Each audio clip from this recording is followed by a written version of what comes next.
ବାହାରେ ଥିଲା। ନମୋ ଭଗବତେ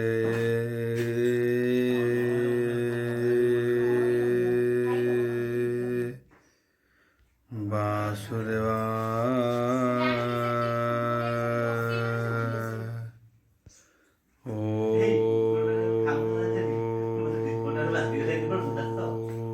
ନମୋ ଭଗବତେ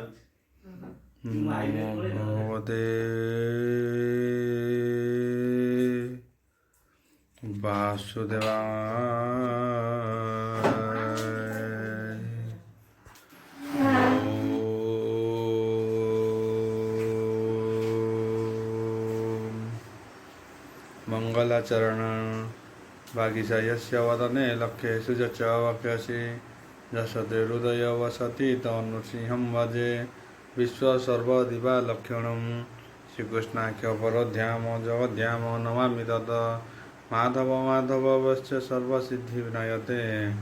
वन्दे परस्परत्यं परस्परं प्रियलोकं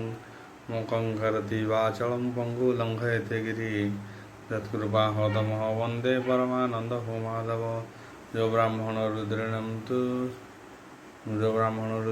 स्तव पदं मुखं करति वाचलं पङ्गुलङ्घयते गिरि तत्कृपाहतमः वन्दे परमानन्दो माधव जो ब्राह्मण सुतन्तु करन्ति स्तववादं करन्ति वाचलं पङ्गुलङ्घयते गिरि तत्कृपाहतमः वन्दे परमानन्दो माधव जो ब्राह्मण रुद्रेणं तु स्तुतन्ति दैवस्तव देवसङ्गपद पश्यन्ति जो समज्ञा ध्यान वसते गदगते मनसा पश्यन्ति जो योगिना जो सते न बुद्धिसुरासुरगण देवायस्तुते नमः नारायणं नमस्कृत्यं नरचैव नरोत्तमो देवी सरस्वती व्यासं ततो जयमुद्रतं निर्गलं कल्पितं फलविमुखाभिदर्भयुक्तं श्रीपदं भागवतं रसमालयं प्रभु। 29 अध्याय एकादश स्कंद 29 अध्याय भगवान उवाच बोल प्रबंधवार हरि बोल कहन्ति प्रभु भगवान उद्धवस्थिर कर मन हे माया निर्मिहित संसारे प्राणी सकल कर्म करे निज स्वभावे हे अलंघित एघे निजे होहन्ति पंडित निंदा प्रशंसा न करती साक्षी प्राय से देखती एणु साधव प्राणीकर संसारे नहीं निज पर सकल जंतु हो एक भावे प्रकृति पुरुष संभव जे धर्म स्वभाव आचरे निंदा प्रशंसा ताहां करे जे करे ज्ञान भ्रष्ट बणे निष्ठुर सहत्य भाषणे अज्ञाने कल्पे हे नाना अंग जीवन्ते नोहे हे निद्रा भंग एणु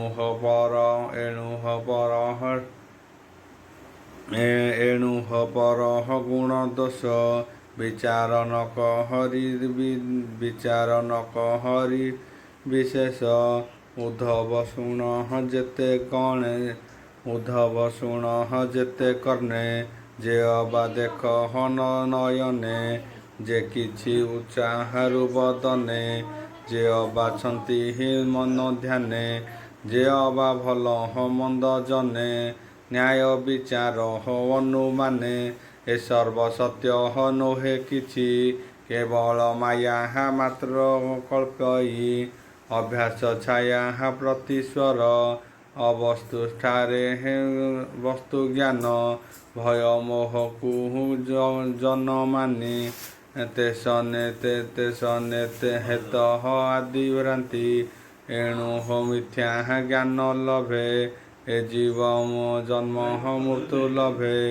तु अबा बोलु हुए मन तु अबा बोलु हुए मंत ए सर्व श्रुति ही पथे ए सर्व सत्य श्रुति पथे देव वचन अनुमाने सत्य न कहे हे आत्मा बिने हे आत्मा को हर्ता कर्ता दाता आत्मा ईश्वर पिता माता ସୃଷ୍ଟି ପାଳନ ସଂହାରଣ ଏ ସର୍ବ ଆତ୍ମାହାର ବିୟାଣ ଏଣୁ ଅଶେଷ ଚରାଚରେ ଆତ୍ମା ହୁ ସତ୍ୟ ନାହିଁ ପରେ ପ୍ରକୃତି ନିର୍ମିତ ସଂସାରେ ଏଣୁ ଏ ତ୍ରିବିଧ ପ୍ରକାରେ ଆତ୍ମାର ସଙ୍ଗେ ନାହିଁ ଏଣେ ଏମନ୍ତେ ବିଚାରିଣ ମନେ সকল বুঝি দৃঢ় চিতে এ ব্রহ্ম ছাড়হନ୍ତି পণ্ডিতে এণু এ নিজ পর জ্ঞান নকরি নিন্দিহিত স্তবন কেবল জ্ঞান অনুমনে থিব ভাস্কর জেনে শুনে আপনে করে হে অনুমান প্রত্যক্ষ দেখিহীন নয়ন যে অবা দেবহর বিধান সুমরি মোহর বচন যে আদি ମଧ୍ୟ অবসানে অসত্য দেখ ত্রিভুবনে এণু অশেষ জ্ঞান তেজি পণ্ডিত রহে জ্ঞাନ বুঝি হেমন্তে কৃষ্ণ মুখ শুଣି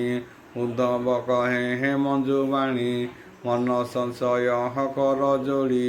কহে গোবিন্দ পাদ পড়ি উদ্ধব উবাচ বলরান্দবার হরি বল শুণ হে প্রভু মায়াধর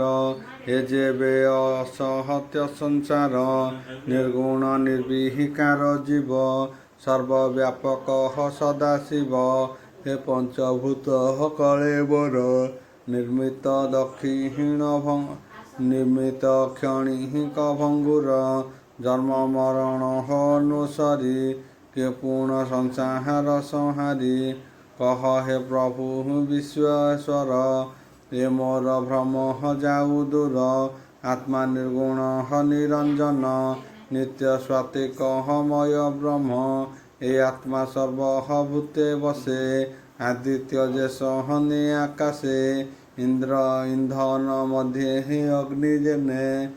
ଜଳରେ ଦେଖି ଅନୁମାନେ ଆତ୍ମା ପ୍ରକାଶ ଏହି ମତେ ପ୍ରତ୍ୟକ୍ଷ ଦେଖି ଏ ଜଗତେ ସ୍ୱଭାବେ ଆତ୍ମା ସର୍ବପୂର୍ଣ୍ଣ ସାକ୍ଷୀ ସ୍ୱରୂପ ନିରଞ୍ଜନ ଯେ ସେ ଯେବେ ରହେ ନିଜ ପୁରେ ଜନ୍ମ ମରଣ କି ସଞ୍ଚରେ ଆତ୍ମା ଖଣ୍ଡନ ନିରଞ୍ଜନ ସ୍ୱଭାବେ ଦେହ ଅଚେତନ ଏଣୁ ଏ ସଂସାର ତାହାର ନିଶ୍ଚଳେ କହ ଦାମୋଦର ଉଦ୍ଧବ ବାକ୍ୟ ଶୁଣି ହସି କହନ୍ତି ପ୍ରଭୁ ବ୍ରହ୍ମରାଶି ଭଗବାନ ଉବାଚ ବୋଲନ୍ଦବାର ହରି ବୋଲ ଯାବତ ଦେହେ ହେ ଅହଙ୍କାର ଇନ୍ଦ୍ରିୟ ପ୍ରାଣ ହରେ ସଞ୍ଚର ତାବତ ଜୀବ ସଞ୍ଚରଣ ଯେଣୁ ଏହାଙ୍କ ସଙ୍ଗେ ଥାଇ ଆତ୍ମା ସ୍ୱଭାବେ ହେ ନିରଞ୍ଜନ ନ ଦେଖି ସଂସାର ଘଟନ ଏହାଙ୍କ ସଙ୍ଗେ ହେ ମୂଢ଼ପଣେ ସଂସାର ଭ୍ରମ କାରଣେ ଜାଗ୍ରତ ପୁରୁଷ ଯେ ସନେ ବିଷୟ କରେ ହେ ନିତ୍ୟ ଧ୍ୟାନେ ଶୟନ କାଳେ ହେ ଯେ ସ୍ୱପନେ ଦେଖ ବିବିଧ ଅର୍ଥ ଜେହ୍ନେ ଶୟନେ ସ୍ୱପ୍ନେ ହେ ଯେବେ ଦେଖ ଅସତ୍ୟ ସତ୍ୟ କରି ଲେଖ ସେ ପୁଣି ନିଦ୍ରା ଅବସାନେ সকল মিথ্যা করিবরে ঘেনি লোক ভয় ক্রোধ হরস বিষয় প্রমাদ এ আদি বিবিধ প্রকারে সর্বসম্ভব অহংকারে জনম মৃত্যু আদি যেতে আত্মারে নোহে হে কদাচিতে দেহে ইন্দ্রিয় মন প্রাণ এণে যাহার অভিমান ସେ ଜୀବତୀ ରୂପେ ହେ ସୂକ୍ଷ୍ମ ଦେହେ ତ୍ରିଗୁଣ ଜନ୍ମ ମୃତ୍ୟୁ ଅହେ କାଳର ବଳେ ହେ ସଂସାର ବ୍ରହ୍ମେତେ ଗୁଣ ଅହଙ୍କାରେ ଏ ଅହଙ୍କାର ବନ୍ଧ କହି ନିର୍ବୁତି ମୁକ ହତି ଲବଇ ମୂଳ ଏହାର ପ୍ରକାଶ ବିବିଧ ରୂପେ ହେ ହୋଏ ଦୃଶ୍ୟ ମନ ବଚନ ଦେହେ ପ୍ରାଣ ପ୍ରକାଶ ହୋଏ ହେ ନାନା କର୍ମ ଯେ ପାରେ ଗୁରୁ ଆଶ୍ରୟ କରି ଜ୍ଞାନ ଖଡ଼ଗ କରେ ଧରି ନିବୃତ୍ତି କରି ବୁଦ୍ଧିମାନେ ତେଜଇ ସେ ଦୃଢ଼ ବନ୍ଧନେ ତୃଷା ବର୍ଜିତ ନିର୍ବିକାରେ ଆନନ୍ଦେ ଭ୍ରମ ହୋଇ ସଂସାରେ ଦେବ ତପସ୍ୱୀ ପ୍ରତ୍ୟକ୍ଷରେ ଗୁରୁ ବଚନ ତତ୍ତ୍ୱଦ୍ୱାରେ ବିଚାରି ଜାଣି ନିରୋଳେ ଯେଥାଏ ଆଦି ଅନ୍ତକାଳେ ଈଶ୍ୱର ସର୍ବ ହେତୁ ସେହି ମଧ୍ୟେ ସେ ଜଗତ ବୋଲାଇ ଏଣେ ବିବେକ ହଜାର ହୋଇ ଜାଣିବ ଜ୍ଞାନୀ ସେ ଅଟଇ ସୁବର୍ଣ୍ଣେ ନାନା ଦ୍ରବ୍ୟ ଜେନେ ଧରଇ ନାନା ରୂପ ଭିନେ ରୂପ ବିନାଶେ ସେ ସୁବର୍ଣ୍ଣ ଏ ଭାବେ ଜଗତ ଭିନ୍ନ ମୋହର ତହୁଁ ସମ୍ଭବଇ କାଳେ ପ୍ରବେଶ ମୋର ତହିଁ ଜାଗ୍ରତ ସ୍ୱପ୍ନ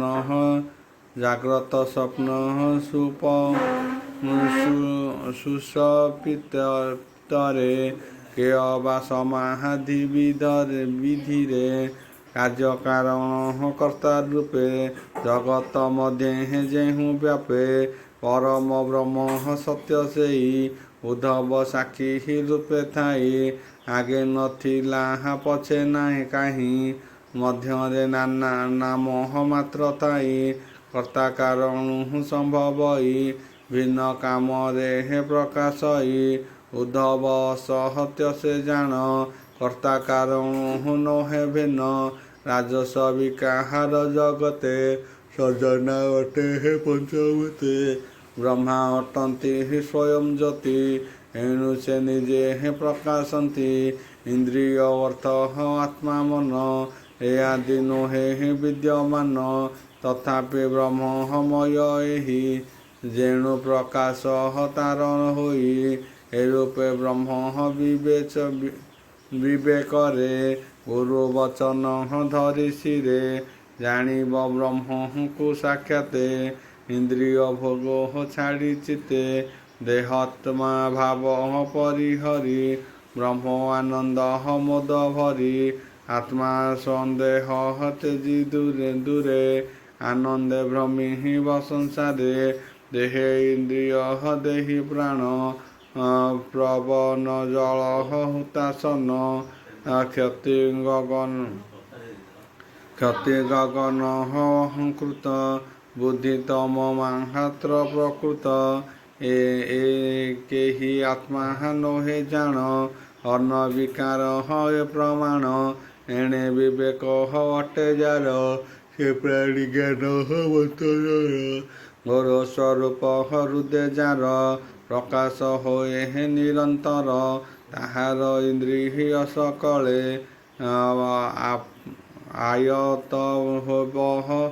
ଆୟତ ହେବ ବା ନହେଲେ ତହିଁରେ ତାର ଗୁଣ ଦୋଷ କିଅ ବା ହୋଇବ ପ୍ରକାଶ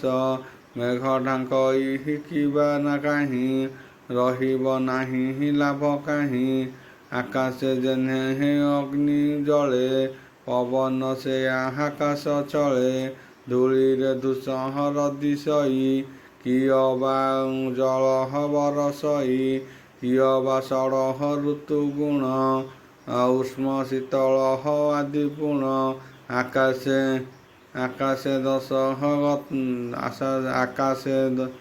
ଗତାଗତ ହନ୍ତି ଯେହ୍ନେ ଆକାଶ ନ ଲାଗନ୍ତି ଚିହ୍ନ ତ୍ରିଗୁଣ ଅହଙ୍କାରେ ଯେ ବା ସଂସାର ବ୍ୟବହାରେ ଏଣେ ମୋହର ସଙ୍ଗ ନାହିଁ ଅକ୍ଷୟ ପରଂ ବ୍ରହ୍ମ ମୁହିଁ ତଥାପି ଯାବହ ତମଠାରେ ସୁଦୃଢ଼ ଭକ୍ତି ଯୋଗ ବଳେ ରାଜସ୍ୱରୂପ ମନ ମୂଳ ନିବୃତ୍ତି ନୁହନ୍ତି ସକଳ ତାବତ ମାୟା ଗୁଣ ସଙ୍ଗେ ବିଷୟ କର ପରିତ୍ୟାଗେ ଆଜେ ସନେ ଦେହ ବ୍ୟାଧ ଶିଷ୍ୟ ଅପତ୍ୟ ବଢ଼ ହୋଇ ବିଶେଷ তেসনে বিষহয়র সঙ্গ কুযোগ যোগ করে ভঙ্গ যে যোগী যোগ মার্গে থাନ୍ତି দেব তাহাଙ୍କ ବିଘ୍ନ ଚିନ୍ତି କପଟେ ମନୁଷ୍ୟ ରୂପରେ ତାହାଙ୍କୁ ଯୋଗ ଭ୍ରଷ୍ଟ କରେ ସେ ପୁଣି ପାଇହି ଦେହାନ୍ତର ପ୍ରକାଣ୍ଡେ ବଳେ ହେ ବାରମ୍ବାର ଯୋଗ ଅଭ୍ୟାସେ ହେ ହୋଇ ରତ ନୁହଁ କେବେ ହେ କର୍ମତନ୍ତ୍ର କର୍ମର ବଳେ ହେ ଜନ୍ମ ମୃତ୍ୟୁ କର୍ମେ ସଂସାରେ ହେ ପଡ଼େ ଜନ୍ତୁ ଯେବେ ତା ଜ୍ଞାନ ଉଦ ହୋଇ ପୁଣି ସଂସାରେ ହେ ନ ପଡ଼ଇ ଛାଡ଼ଇ ଦେହା ଦିଦିର ଧର୍ମ ଅଖଣ୍ଡ ସୁଖ ହରେ ନିଗମ ଆସନ ଶୟନ ଗମନ ମଳମୂତ୍ରାଦି ବିସର୍ଜନ ଦର୍ଶନ ସ୍ପର୍ଶନ ଭୋଜନ ଏ ଦେହେ ସ୍ୱାଭାବିକ ଧର୍ମ ଏଣେ ତା ଦୃଷ୍ଟି ନ ଥାଇ ଆତ୍ମା ପ୍ରକାଶେ ହେ ଜାର ହୋଇ ଅସତ୍ୟ ଇନ୍ଦ୍ରିୟଙ୍କ ଅର୍ଥେ ଯେବେ ହୁଅଇ ଚିତ୍ତ ଜାତେ ସ୍ୱପନେ ନାନାହାର ଜେନେ ଛାଡ଼ଇ ଅନୁମାନ ତେନେ ଆତ୍ମା ବାହାରେ ହେ ଆନ ସତ୍ୟ ନମନେ ଯେ ଜହନ ପଣ୍ଡିତ ଆତ୍ମାରେ ବନ୍ଧନ ମୁକତି ଅଜ୍ଞାନ ବଳ କୁପ୍ରପତି ଅଜ୍ଞାନ ନିବୃତ୍ତିଲେ ଜ୍ଞାନ ଆତ୍ମାକୁ ନିର୍ବିକାର ଜାଣ ସୂର୍ଯ୍ୟ ଉଦୟ ତମ ନାଶେ ଜଗତ ସ୍ୱରୂପେ ପ୍ରକାଶେ ନଥାଇ କିଛି ତା ବିକାର କେବଳ ପ୍ରକାଶ ମାତର ତେସନେ ମୋର କୃପା ଦୃଷ୍ଟି ଖଣ୍ଡଇ ସକହଳ ଦୃଷ୍ଟି ଅଜ୍ଞାନ ତମ ଯାର ଯାଏ ଦୂର ଦିଶଇ ଆତ୍ମା ନିର୍ବିକାର ଏ ଆତ୍ମା ସ୍ୱୟଂ ଜ୍ୟୋତିଷ୍ମତି ଅଜପ୍ରମହୟ ଅଟନ୍ତି ଯେ ଦୋଷ କାଳ ପରିଚ୍ଛନ୍ନ ନାହିଁ ଯେ କ୍ଷୟ ବୁଦ୍ଧିମାନ ଏକ ଦ୍ୱିତୀୟ ନାହିଁ ଯାର ମନ ବଚନ ଅଗୋଚର ତାର ଚାଳନେ ହେ ନା ବାକ୍ୟ ପ୍ରାଣ ସଂସାରେ ସଞ୍ଚହରନ୍ତି ଜନ एको आत्मा ब्रह्म रूपे ତାଠାରେ କରହନ୍ତି ବିକଳ୍ପେ ଯେତେ ବିକଳ୍ପ ସଂସାର ଆତ୍ମା ଆଶ୍ରୟ ଏହାଙ୍କର ରଜତ ଭ୍ରମ ପ୍ରାଣୀ ମନେ କାହୁଁ ହୋଇବ ସୁକ୍ତି ବିନେ ଏଣୁ ଏ ଆତ୍ମା ସତ୍ୟ ଧ୍ୟାମ ବିକଳ୍ପ ମନୋହର ଯେ ଭ୍ରମ ମନ ରୂପ ଯେ ହେ ପଞ୍ଚଭୂତ ଏଣେ ଯେ ଶରୀର ନିର୍ମତ ତାହାଙ୍କୁ ସତ୍ୟ ମନେ କରି ବୋଲନ୍ତି ତତ୍ତ୍ୱ ନ ବିଚାରି ପଣ୍ଡିତ ପଣେ ଅହଙ୍କାରେ ବ୍ୟର୍ଥ ଅର୍ଥବାଦ କରେ ଅକୋପ ଯୋଗ ଯୋଗୀଙ୍କର ଯେ ବିଘ୍ନ ଶରୀରୁ ବାହାର ସେ ବିଘ୍ନ ଯେଣେ ହେ ନାଶ ଯାଇ ସେ ବିଧି ଗୁଣ ମୁଁ କହଇ ଶୀତ ତପତି ଦେହେ କ୍ଲେଶ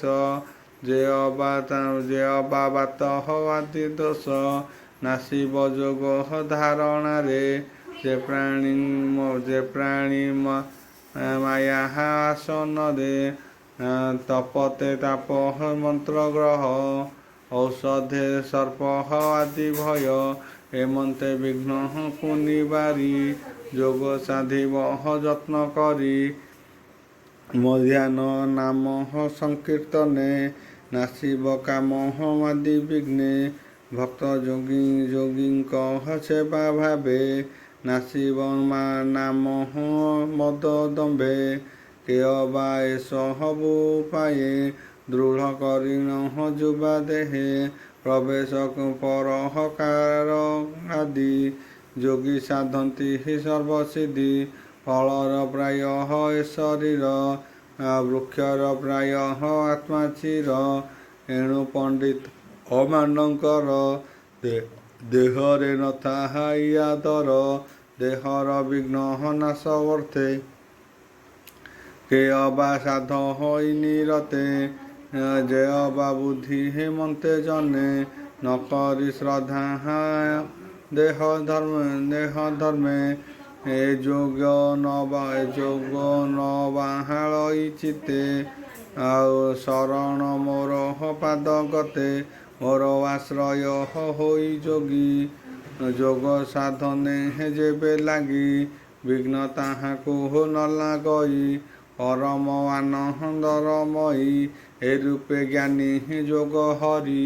उद्धव कहिले विस्तारी चित्ते जे थिला अहंकार गोविंद ताहा कले दूर परम ज्ञान उपदेशे गोविंद खंडिले विशेषे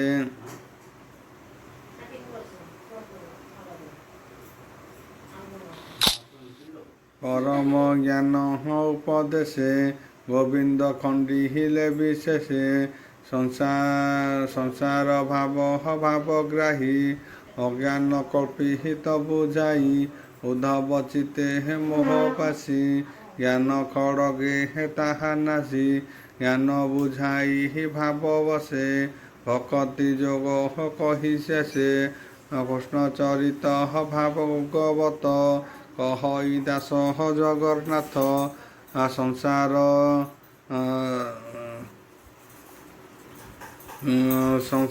रजहने शुणी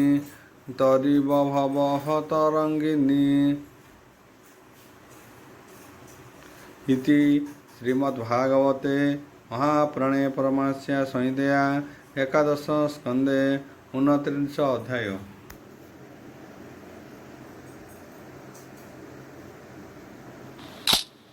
त्रिंश अध्याय एकादश स्कंद त्रिंश अध्याय अजोग साधन तत्ववाणी उद्धव कृष्ण मुख शुणी संशय मने कर जोड़ी बोले गोविंद पादे पड़ी उद्धव उवाच बोल प्रंदवार हरि बोल भरनाथ प्रभु दामोदर शुणिली जोगोहर विकार क्षण भंगुर देह धरी किय बापारे हे साध करी सुखे अलपे हे साध करी तामाया के महंते निस्तरी अनेक जन्म जोगी जने जोग साधंती हि ए संसारे ध्यान धारणा दृढ़ासने चित्त संयमी हि सावधाने ओम भूर्भुवस्सुः तस्य विदुर्वरेण्यं भर्गो देवस्य धीमहि धियो यो न प्रचोदयात् शान्ति शान्ति पृथिवी शान्ति।